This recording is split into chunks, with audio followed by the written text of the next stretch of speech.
In this presentation, you will see how easy it is to use our T-account tool and the efficiency of this tool. In this Excel-based application, there are three tabs: the chart of account, T-account, and the worksheet. The out-of-the-box chart of account is a comprehensive chart of account. Each segment has a user-defined cell where you can add your own account name.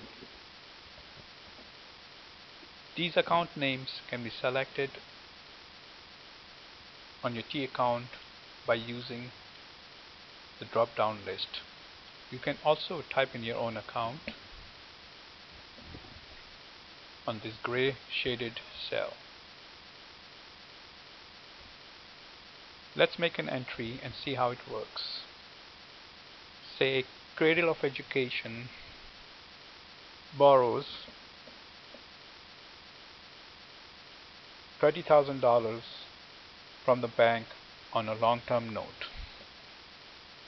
So we'll make the deposit of 30,000 to Bank of America account.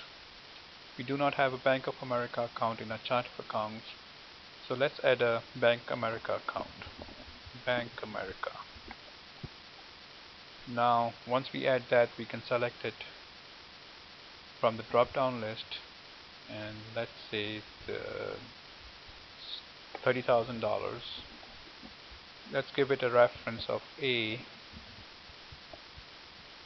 and this would be a long-term liability. It's a long-term note. So let's select a account not payable long-term. There we go. It's a credit, references A, $30,000 credit, and let's say we go ahead and buy some computer equipment for our operations. So furniture and furniture, computer equipment, here we go. From Apple Computers, let's buy some Macs. $3,000, $6,000.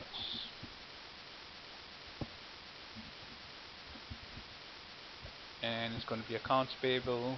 Let's type in an account here to see how this works. This functionality works quite well.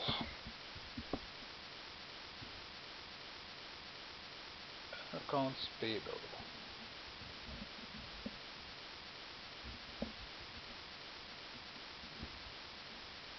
If I can spell it right, let's see.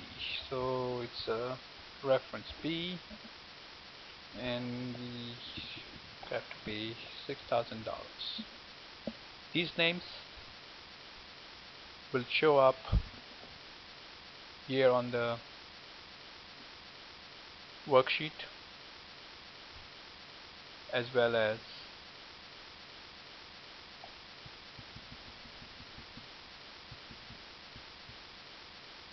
this quick view chart of account. I mean, quick view trial balance. 1, 2, 3, 4 accounts. Uh, let's make some more entries.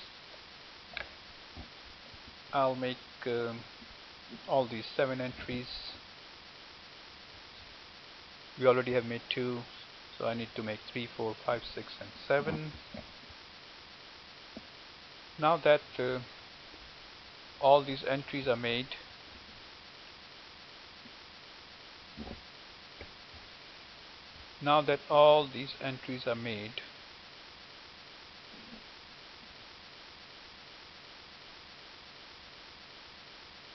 let's see if our trial balance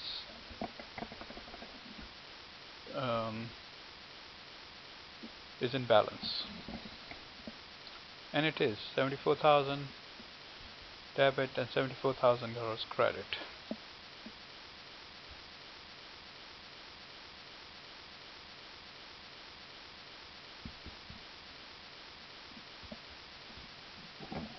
Now let's look at our worksheet. What happened here? Let's see. Some of the accounts have account types and the cells next to the account type has turned red. And some of these accounts do not have an account type. So if you would note this account payable was one of the accounts that we added in the gray shaded cells. We typed in this account name. Since we typed it in and not select from the chart of account, the tool does not know what type of the account it is. So the ones which it already has assigned an account type, A for asset, you'll see it flows according to the account type into the balance sheet. Bank America asset goes to the balance sheet, accounts payable liability goes to balance sheet, computer equipment and asset goes to balance sheet. $4,000 is an accounts payable. Since it does not have account type, it needs to be selected. The account type you need to select is in column. You're going to use the column C to select the type in your account type, or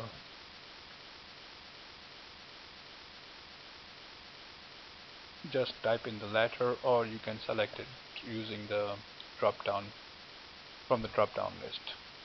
So if you make this as a liability, as you'll see, it did go into the section of the balance sheet. Now revenue $4,000 is an income statement item, so it goes credit in the income statement. Salaries expense $4,000, no, $6,000. We don't have an account type, so let's select an account type. Salaries is a labor expense, so we'll do it as a LP for the labor expense. Other than that, everything is fine. Let's go down and check our trial balance. Is it balancing? Yes, it is. Our balance sheet is balancing. Good. Now if we go up here, you'll see retained earning was computed for us, and this retained earning flows to the balance sheet. Closing entries, all the permanent accounts do not get any closing entry, adjusting entry for closing them. The temporary accounts needs to be closed, so revenue account is debited to zero it out. Salaries expense account is credited to zero it out. Once that is done, we have a post-closing trial balance, which consists of all the permanent account, including the retained earnings. Let's make sure our closing account, closing trial balance, post-closing trial balance is in balance. It is $68,000. Now, I believe we have given you enough information to get you started. So have fun with our tool. We hope you enjoy it and it helps you do what you need to do. If you have any questions, please feel free to email us on our email address for support. It is listed on our website.